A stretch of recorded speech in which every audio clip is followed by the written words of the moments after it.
Hello friends, ഇന്ന് രാവിലെ തന്നെ ദേ അടുക്കള പണി തുടങ്ങിയിട്ടുണ്ടേ. രാവിലെ ദേ കഞ്ഞിക്ക് അരിയൊക്കെ ഇട്ട് കഞ്ഞിയൊക്കെ തിളയ്ക്കുന്നുണ്ട്. പിന്നെ ഞാൻ വിചാരിച്ചു ഒരു പുളിയും കറി ഉണ്ടാക്കാമെന്ന്. അതിനുള്ള വെണ്ടയ്ക്കാണ് കേട്ടോ ദാ ഈ അരിഞ്ഞെടുക്കുന്നത്. പിന്നെ ഞാൻ മീൻ കറിക്കുള്ള തേങ്ങയൊക്കെ ചിരകി എടുക്കുന്നുണ്ട്. നമ്മുടെ വെണ്ടയ്ക്കയും സവാളയും തക്കാളിയും ഒക്കെ വേവിക്കാനായിട്ട് ഞാൻ അടുപ്പത്ത് വെച്ചിട്ടുണ്ട്. അത് അടച്ചു വെച്ച് വേകട്ടെ. അപ്പോൾ ആ സമയത്ത്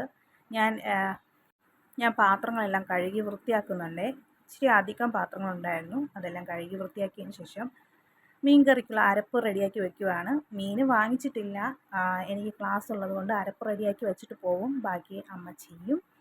അപ്പോഴേ അതിനുള്ള പൊടികളെല്ലാം ഇടുന്നുണ്ട്. മഞ്ഞൾപ്പൊടി, മുളക് പൊടി, മല്ലിപ്പൊടി, ഉലുവ, ഉള്ളി എല്ലാം ഒക്കെ ഇട്ട് അരപ്പും അരച്ച് റെഡിയാക്കി വെക്കുന്നുണ്ട്. അപ്പോഴത്തേക്കും നമ്മുടെ വെണ്ടയ്ക്കയൊക്കെ വെന്ത് വന്നിട്ടുണ്ട്. ഞാനത് തവിയിട്ട് ഒന്ന് ഉടച്ച് കൊടുക്കുന്നുണ്ട്. അത് ഉടച്ചൊന്ന് അടച്ചു വെച്ചിട്ട് ഞാൻ ഒരു ചമ്മന്തി അരച്ചു. കുറച്ചൊരു ചമ്മന്തി കൂടെ അരച്ചിട്ടുണ്ട്.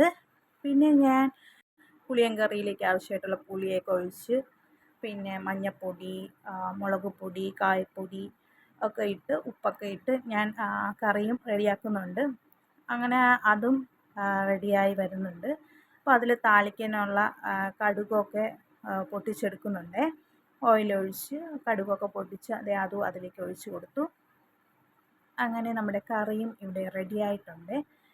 ലാസ്റ്റ് ഒന്ന് ഇളക്കി കൊടുത്തിട്ടുണ്ട്.